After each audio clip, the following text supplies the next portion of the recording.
Yeah, welcome to the lineup presentation of Elex. Has anybody seen or heard of Elex before? Or okay, yeah, Nick. Okay, so but most of you haven't. Okay, then I'll just start from scratch. So where are we? What you're gonna see is footage taken directly from the current version. So we're pre-alpha, very soon alpha. So we're already close to the finishing line. It's going to be released in 2017, but it's a huge world, so we need a lot of time for the polishing thing. But still, here we go. Yeah, Elex is an open world RPG, very much like Witcher 3 or Fallout 4, almost about the same size. The special thing about this one is that we're trying, it's the setting. We call it science fantasy. So what we're trying to do is put both science fiction and fantasy into one game world. The whole game takes place in a post-apocalyptic world. So meteor crashed onto a planet called Magellan, destroyed almost everything, most of civilization. And as you can see here, it left a dangerous world out there. You can see a lot of ruins. But the thing that came with the meteor is a substance called Elex.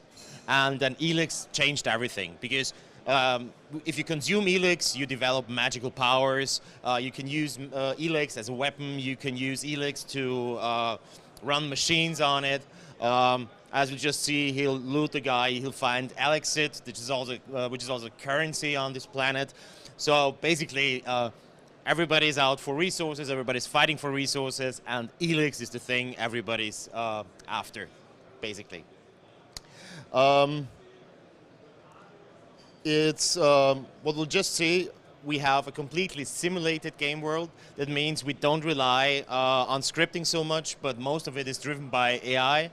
So we have a full day-night cycle. Everybody's on a daily schedule. They do something, get up in the morning. In the evening, as you can see here, they fight also each other. Each faction or each person in the game has a relationship with the others, and based on that, their behavior is basically triggered.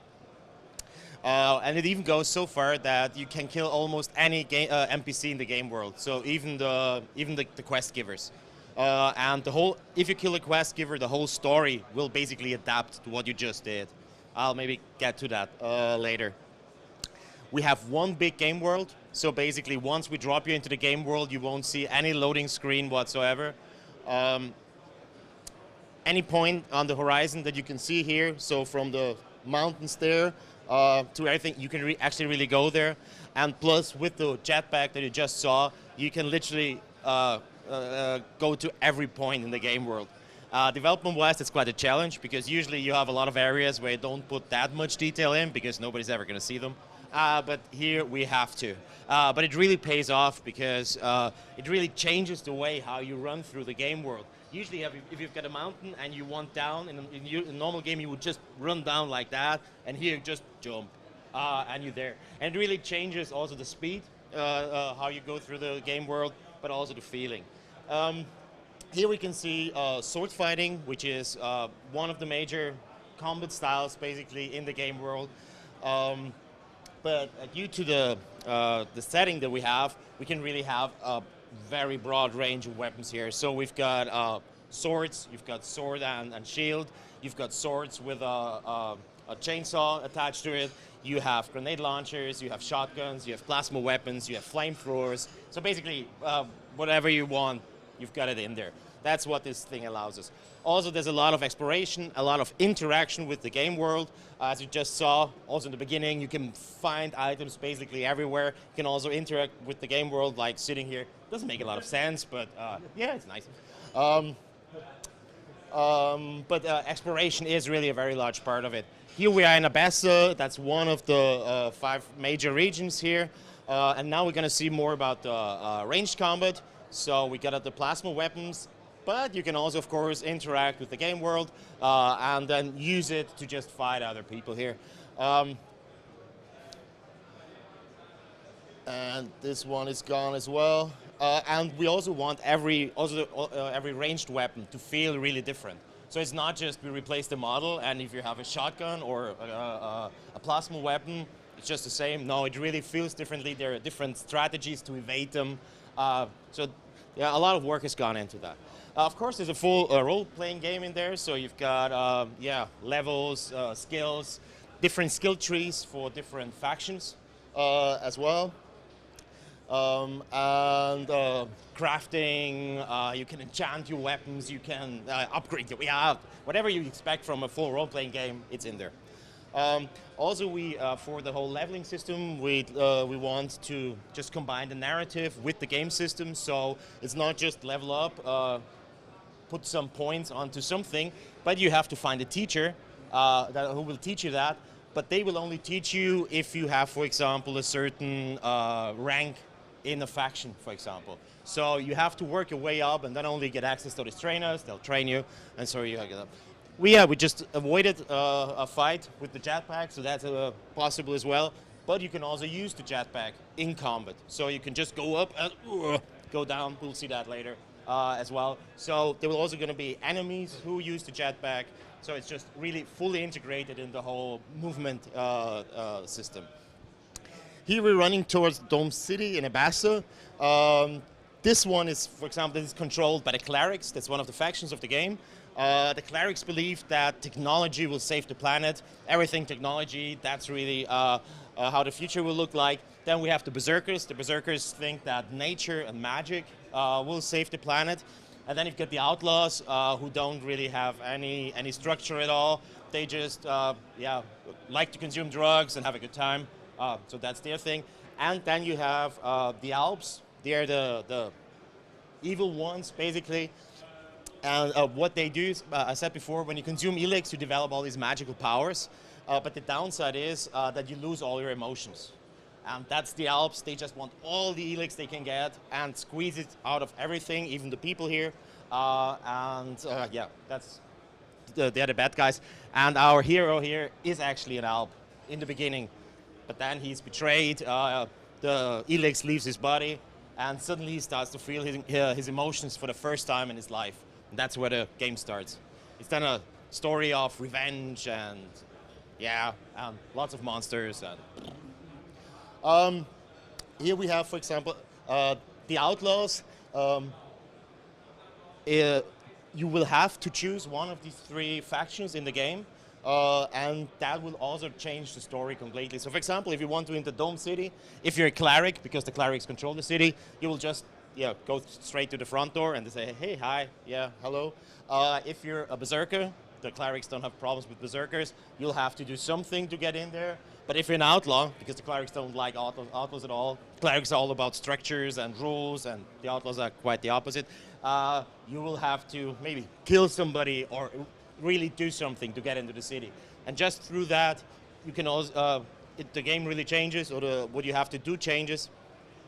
And then also you can do your quests in many different ways. There's a whole AI in here. So for example, there's a difference if you're in a town or out of a town. In a town, each building belongs to somebody. So when you just run in there, they'll say, hey, get out of here. That's not your house. He just pulled out the weapon and she reacted immediately. That's also something that happens outside of the house, or outside the city. If somebody saw you stealing, they will report you to the eldest of that city. And then you have to pay for your crimes. If you don't pay, they'll even send bounty hunters after you, for example. Here we'll just wipe out this group of outlaws with the grenade launchers, because it's fun. And here you see this German for Hunter's Death will change the story. So that's he's one of the NPCs. We just killed him, but the story will still go on despite we killed him, basically. This is done by, for example, if you have to repair something and you need a mechanic and you kill the mechanic, or the mechanic is killed by mutants or whatever, then you either can use your own mechanic skill to actually fix it, or you can find somebody else to do it. So there's always a way to get around dead people in a quest. Of course, there's a handful of people who you can't kill, otherwise there's no story at all. It's just a story of a serial killer in the world. We go as far as possible here. There's also a lot of story in here. So it's about 300,000 words of spoken dialogue here. and you're looking at about 60 to 100 hours of gameplay, depending on your play style. So some people will just run through and play the main quest. Some people will go, just find every flower in every corner. But it's basically, there's a lot to do. Region-wise, like I said, we're here in Abassa. That's one of the regions. The first region you'll see when you start the game is Idan. That's more of a fantasy region, so lots of forests and fantasy style. It all looks like Lord of the Rings. Then you get into the desert. That's Tavar. That's more of a Mad Max-like thing. So then there's also like a volcanic area. That's where the meteor came down. That's where the clerics live. And you've got Xacor, and Xacor is where the Alps reside. And that's the snowy mountains in the background, because where there's a lot of Elex, Elex is cold, so there's a lot of snow there, and that was what changes the environment. Like I said, exploration is a big thing. Here you'll find, for example, a mine. A mine is hidden here. Oh, you see I want that red thing there. Just go there, but you can step on a mine. So carefully exploring is also something that's important. Not everywhere, so there's not just mines randomly spread around the continent here, but it's here on top. For example, also this is how exploration pays off. For example, here you'll find a number that some guy wrote onto his roof. Here you'll also have, like, in here, that's an old radio station, basically a radio transmitter, and he's also got a safe with a digital lock, and then you can also, again, solve it through exploration. You found just the code on the rooftop, or you can use your hacking skill, or you can, if a guy knows it, then you can ask him or do something for him, so he tells you. But there's just many different ways that you can interact with the game world. So what else is there? You've also got companions in the game. So you meet people, and if you work with them for a while, maybe they become your companions. You also have home base where they'll gather, and you can always take one companion with you, basically. And the player character will also have a relationship to them. So each of the guys has a view on the world, and if you do stuff that he likes, he'll like you more. And if you do stuff he doesn't like, he'll like you less, up to a point where he'll just leave you. So he'll just know that's enough, I'll just go. Or if it really loves everything you do, there could be a romance in there as well. Here you see the Alps. That's the sci-fi faction, because we wanted to basically take you first. We've been doing fantasy role-playing games for the last 20 years, so we didn't want all the fans to be, okay, that's now completely sci-fi. So we wanted to pick them up where they are. So it starts off a little bit with the fantasy, then through the Mad Max, and then up to the whole sci-fi stuff rather in the third quarter. But so you get the full feeling of science and fantasy here. There's a lot of these big guys in here as well. You can fight them, but you just saw when we fought the Alps that the whole sword versus plasma weapon thing isn't really a problem. It actually works out. It worked out pretty well in Star Wars as well. So, but here we have that too. Maybe we can see now the last an attack with, and here he goes for the attack. And I've got 1 more minute, so maybe I'll show you more, not only a sci-fi big guy, but also another big guy here. So you've got the same also on the fantasy side. Here we've got a troll. We've got a flaming sword. You'll only get the flaming sword if you're a member of the Berserkers, who have that kind of magic. It's a boss fight. Of course, we also don't have leveling, or the levels of the enemies don't really adapt to what you're doing, so they're fixed. So you'll just find many places where you just go and die instantly.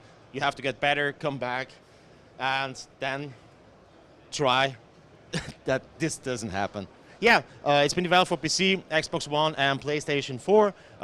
It's going to be out next year, 2017. We're already quite far.